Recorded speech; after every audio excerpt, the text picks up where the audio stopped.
जय श्री कृष्णा। राधे राधे दोस्तों, आप सभी को कार्तिक मास की हार्दिक शुभकामनाएं। आज से आप हमारे चैनल पर प्रतिदिन नियम से सुनेंगे कार्तिक मास महात्म्य की कथाएं। तो आइए प्रारंभ करते हैं कार्तिक मास व्रत कथा महात्म्य का चौथा अध्याय। कार्तिक मास व्रत कथा के चौथे अध्याय में भगवान ऋषि सूत जी नारद जी को आगे बताते हैं कि भगवान मछली के समान रूप धारण कर विंध्यवासी कश्यप ऋषि की अंजलि में आ पहुँचे। मछली ना तो कमंडल और ना ही तालाब में समा रही थी। नारद जी बोले, ऐसा कहकर विष्णु भगवान मछली के समान रूप धारण कर विंध्यवासी कश्यप ऋषि की अंजलि में आ पहुँचे। कश्यप ऋषि ने दया करके उन्हें अपने कमंडलू में रख लिया।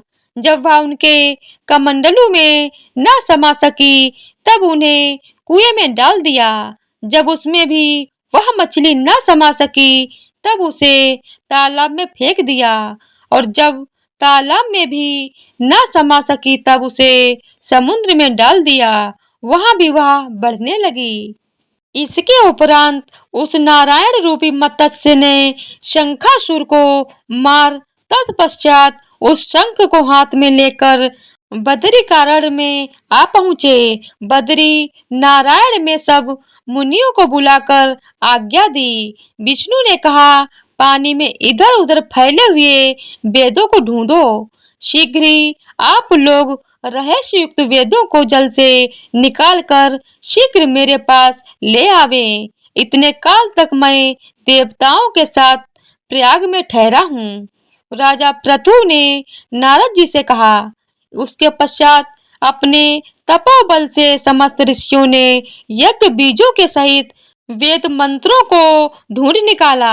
उन वेदों में से जो भाग जिस जिस मुनि को मिला वह भाग उस मुनि का हो गया। तत्पश्चात हे राजन, उसी दिन से उस भाग में वे ही ऋषि कहलाए। सब वेदों को लेकर मुनिगण प्रयाग में आए और ब्रह्मा को उन लोगों ने सब वेद समर्पित कर दिए। सब वेदों को पाकर ब्रह्मा बड़े प्रसन्न हुए। तुरंत ही उन्होंने देवता तथा ऋषियों के साथ अश्वमेघ यज्ञ किया। यज्ञ के अंत में देवता, गंधर्व, यक्ष, नाग और गुहक गण विष्णु को भूमि में दंडवत करके प्रार्थना करने लगे। देवता गणों ने कहा, हे देवदेव, हे जगन्नाथ, हे प्रभु, हम लोगों की प्रार्थना सुनिए। हम लोगों के हर्ष का समय है, इससे आप हमें वरदान दीजिए। इस स्थान में नष्ट हुए वेद पुनः ब्रह्मा को मिले हैं। हे लक्ष्मीपते, आपकी अनुकंपा से हम लोगों को यज्ञ का भाग भी यहाँ मिला है। इसीलिए यह स्थान आपके प्रसाद से आज से पृथ्वी पर सर्वप्रधान पुण्य को बढ़ाने वाला, मुक्ति और भुक्ति को देने वाला हो जाएगा। ब्रह्मा हत्यादिक महान पापों को नाश करने वाला आज का यह समय भी परम पवित्र और अक्षय फलदाता हो, ऐसा वरदान हम लोगों को दीजिए। श्री विष्णु भगवान ने कहा, आप लोगों ने जो कुछ कहा वही हमारा भी ध्येय है। जैसा आप लोगों ने मुझसे कहा है वैसा ही यह ब्रह्म क्षेत्र जगत प्रसिद्ध होगा। सूर्यवंश में उत्पन्न राजा भागीरथ गंगा जी को यहाँ पर ले आवेंगे और गंगा जी का सूर्य पुत्री यमुना जी के साथ यहाँ पर संगम होगा। आप लोगों तथा समस्त ब्रह्मादिक देवताओं के साथ मैं भी यहीं पर रहूंगा और यह स्थल तीर्थराज के नाम से प्रसिद्ध होगा।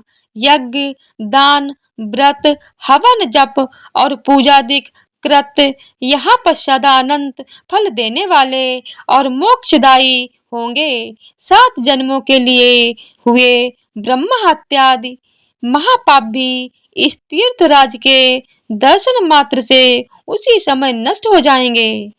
जो बुद्धिमान मनुष्य मेरे सन्निकट तीर्थराज में शरीर त्याग करेंगे वे ही मेरे ही शरीर में मिल जाएंगे।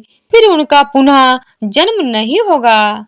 जो प्राणी यहाँ अपने पितरों के उद्देश्य से श्राद्ध करेंगे, उनके पितर साक्षात मेरे समान रूप वाले हो जाएंगे। यह समस्त प्राणियों को महापुण्य दे फल देने वाला होगा। जो लोग इस तीर्थ राज में मकर राशि के सूर्य माघ में स्नान करेंगे, उनके समस्त पाप विनष्ट हो जाएंगे।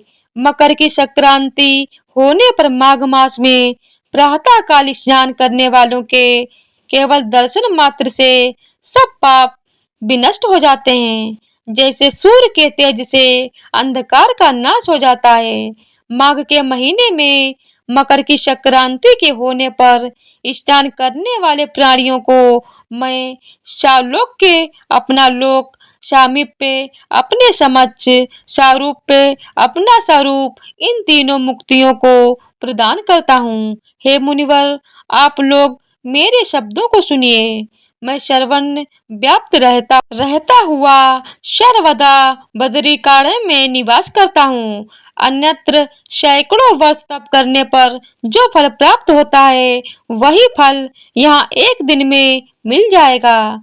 जो महानुभाव मेरे उस स्थान बद्रिकाश्रम का दर्शन करेंगे, वे जीवन मुक्त हो जाएंगे और उनके समस्त पाप नष्ट हो जाएंगे।